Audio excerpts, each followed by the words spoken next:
सास चली लंदन।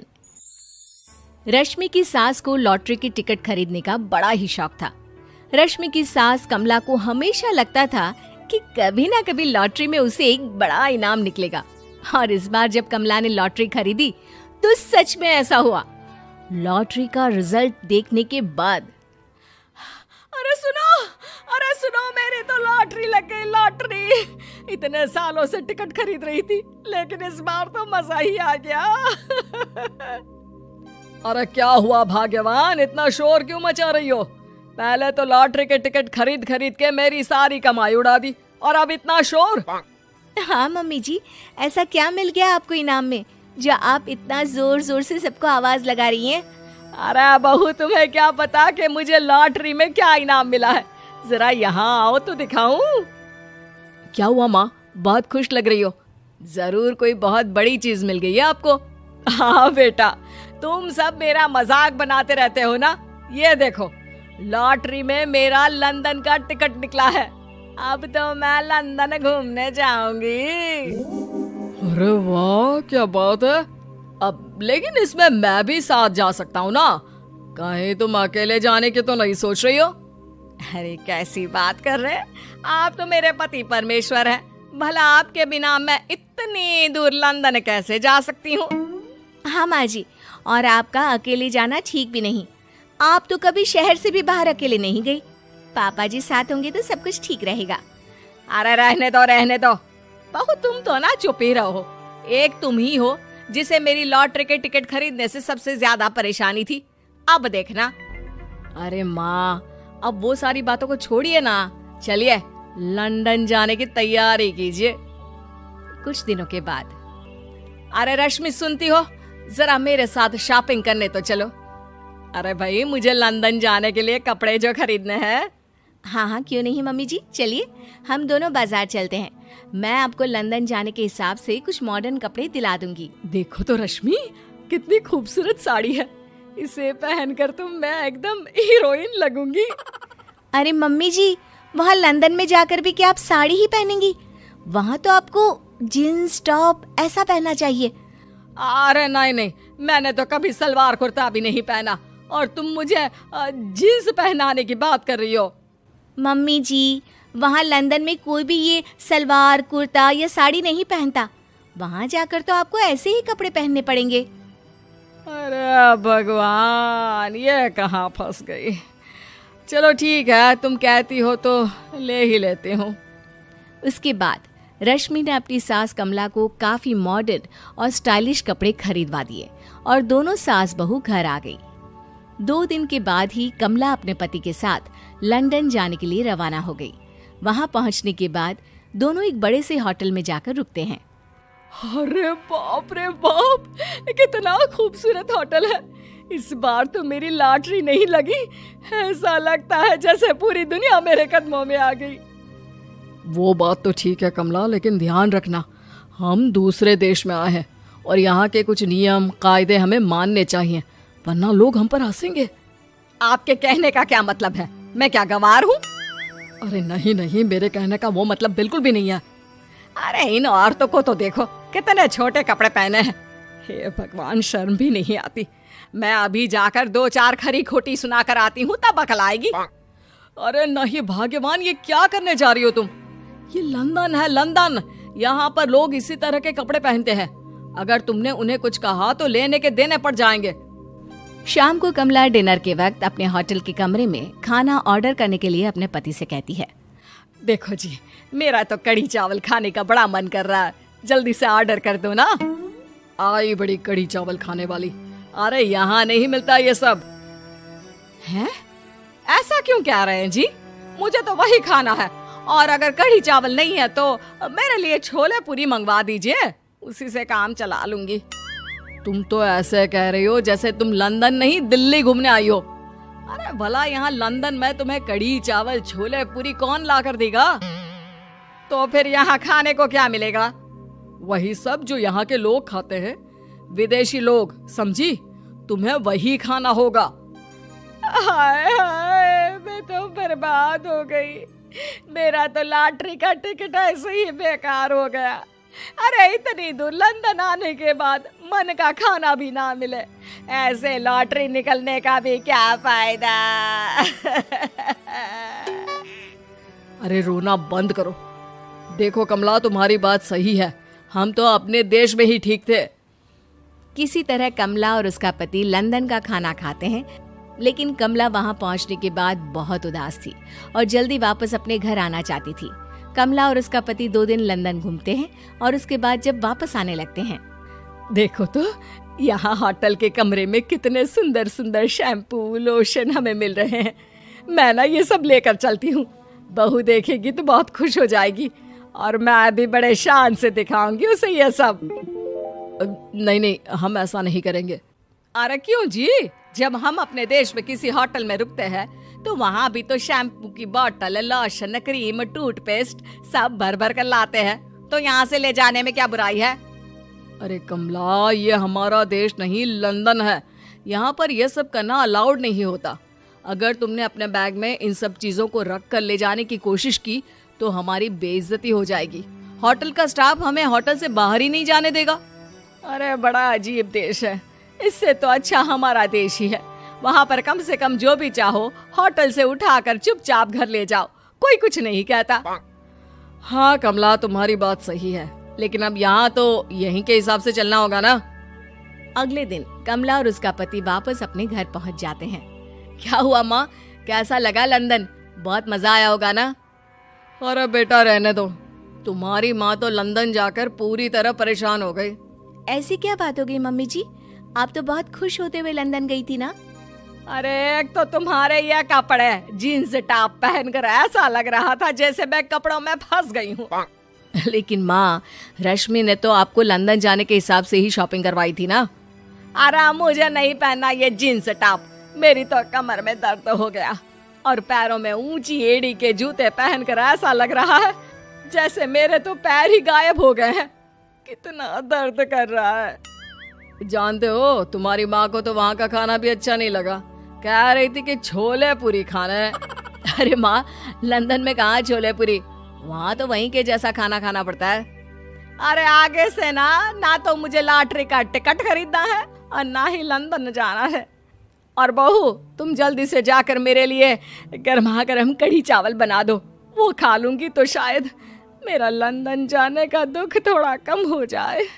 सास, बहू और ताबीज।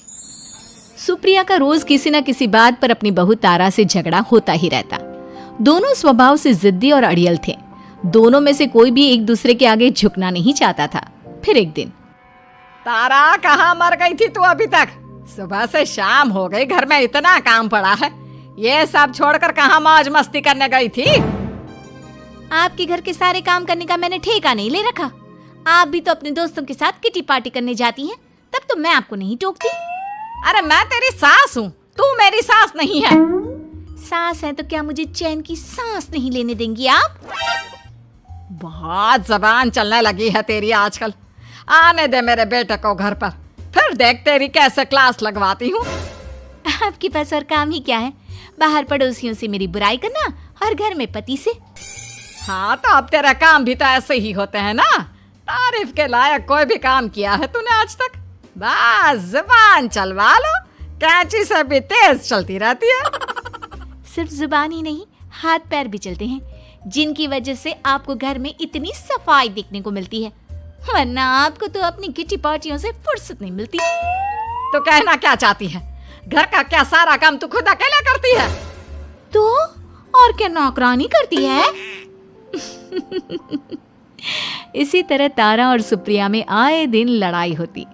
दोनों के दिन की शुरुआत ही एक दूसरे से लड़कर शुरू होती और लड़कर ही खत्म होती, मानो ये अब उनकी दिनचर्या का हिस्सा बन चुकी हो।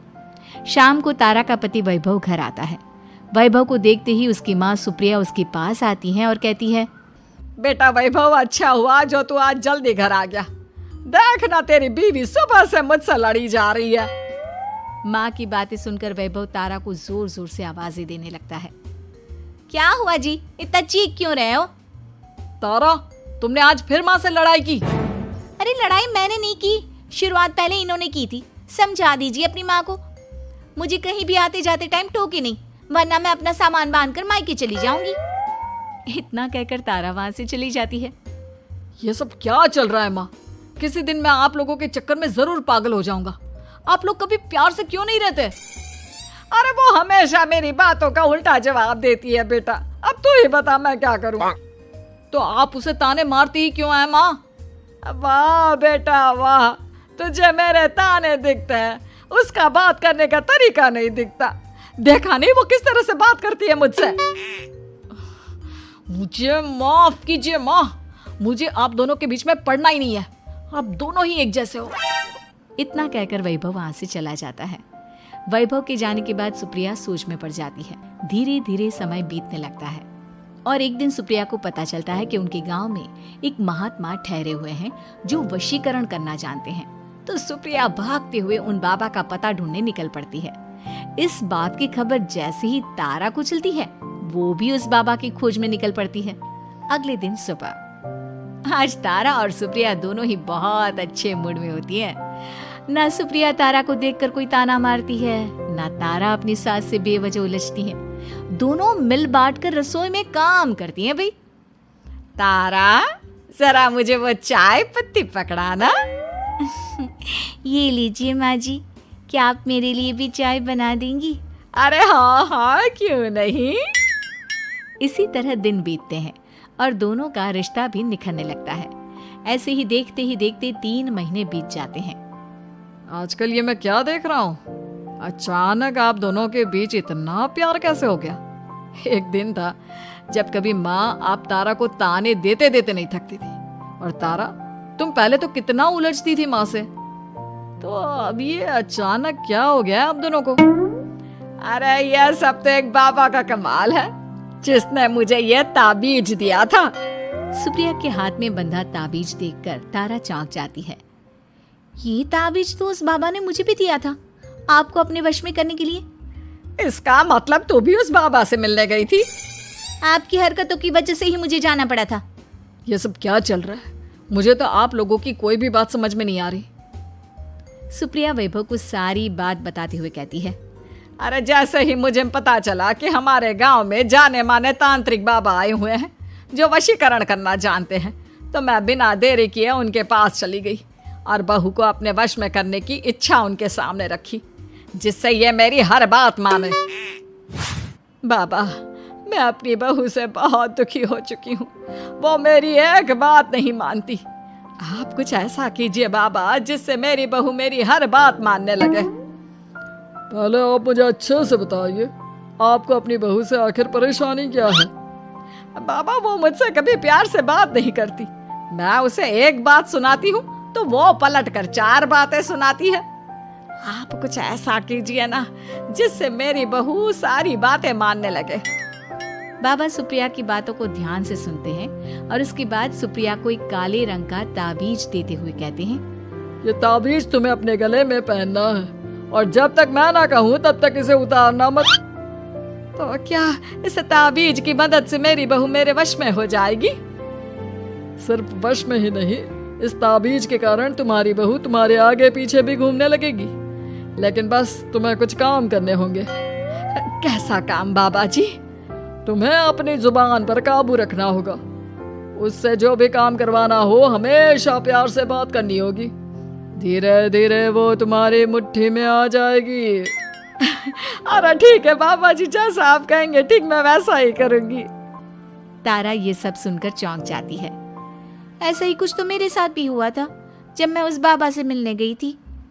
बाबा जी, मैं अपनी सास से बहुत तंग आ चुकी हूँ। वो हर रोज किसी न किसी बहाने मुझसे लड़ती रहती हैं। आप प्लीज कुछ ऐसा करिए ना जिससे मेरी सास सुधर जाए और मुझे बेवजह टोकना बंद कर दे। तारा की ये बातें सुनकर पहले तो बाबा सोच में पड़ जाते हैं। उसके बाद वो तारा को भी काले रंग का ताबीज पकड़ाते हुए कहते हैं, ये लो बिटिया, इसे अपने गले में पहन लो और जब तक मैं तुम्हें इसे उतारने के लिए ना बोलूं तब तक इसे उतारना नहीं। इस ताबीज को पहनने से तुम्हारी सास तुमसे प्यार करने लगेगी और दिन रात तुम्हारे आगे पीछे घूमेगी। ये सुनकर तारा बेहद खुश हो जाती है। बाबा, इस ताबीज का असर कब तक होगा?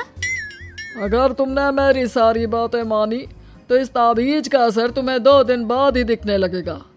उसके लिए सबसे पहले तुम्हें अपनी सास को इज्जत देनी होगी, उनके साथ प्यार से बर्ताव करना होगा, और अगर कोई भी काम भी करवाना हो तो प्यार से ही बात करनी होगी। फिर देखना वो कैसे तुम्हारे इशारों पर नाचती है। ठीक है पापा जी, जैसा आपने कहा है मैं ठीक वैसे ही करूँगी।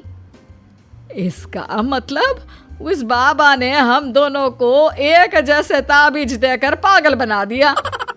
जरूर कोई ढोंगी बाबा होगा। इतने में ही बाबा भी उनके घर पहुंच जाते हैं और मुस्कुराते हुए उनकी ओर आते हैं और उनसे उनके हालचाल पूछते हुए कहते हैं, ताबीज का असर हुआ या नहीं? बाबा जी, आपने हमें एक ही जैसा ताबीज देकर पागल बनाया है। ऐसा कैसे? ताबीज ने अपना काम तो पूरा ही किया है। आप दोनों को देखकर लगता तो नहीं कि अब भी आप लोगों के बीच कोई खटपट है। खटपट तो नहीं है बाबा जी, अब तो मेरी बहू मेरी हर छोटी बड़ी ज़रूरतों का ख्याल रखती है, मेरी सेवा करती है। हाँ, वैसे अब तो मम्मी जी मुझे ताने भी नहीं देती और ना ही कहीं आने जाने में टोकती हैं। जानते हो यह सब कैसे संभव हुआ? कैसे बाबा जी? यह सब तुम दोनों के कारण ही संभव हुआ है। मैंने जो ताबीज दिया था वो सिर्फ एक धागा ही था। ये चमत्कार तो तुम दोनों ने अपनी जुबान पर संयम रखकर प्यार और संयम के साथ काम करके किया है। बिटिया, कुछ कमी तुम्हारे अंदर थी तो कुछ कमी तुम्हारे सास के अंदर थी, इसीलिए तुम दोनों को सुधारने और तुम्हारी गलती का एहसास कराने का यही एक रास्ता था। बाबा की ये सारी बातें सुनकर सुप्रिया और तारा एक दूसरे की ओर देखने लगते हैं। अब उन दोनों को अपनी गलती का एहसास होता है। शायद आप सही कह रहे हैं बाबा, मैंने कभी अपनी बहू को समझने की कोशिश ही नहीं की। मैंने भी तो कभी आपकी उम्र और ओहदे का लिहाज नहीं किया और जो जब मन में आया बोलती चली गई। हो सके तो मुझे माफ कर देना मम्मी जी। चलो फिर, अगर सब ठीक ही हो गया है तो बाबा जी अब आप भी वापस अर्जुन बन जाइए। वैभव की बात पर बाबा अपनी नकली दाढ़ी हटाते हैं तो उसे देखकर सास बहू हैरान रह जाती हैं। अरे अर्जुन भैया, आप? हाँ भाभी, आप दोनों के रोज रोज वाले झगड़ों से परेशान होकर एक दिन मेरे इस दोस्त ने एक प्लान बनाया और मेरी मदद मांगी, तो मैं इनकार कैसे कर सकता था। और देखिए आज उसका नतीजा हम सबके सामने है। सब जोर जोर से हंसने लगते हैं।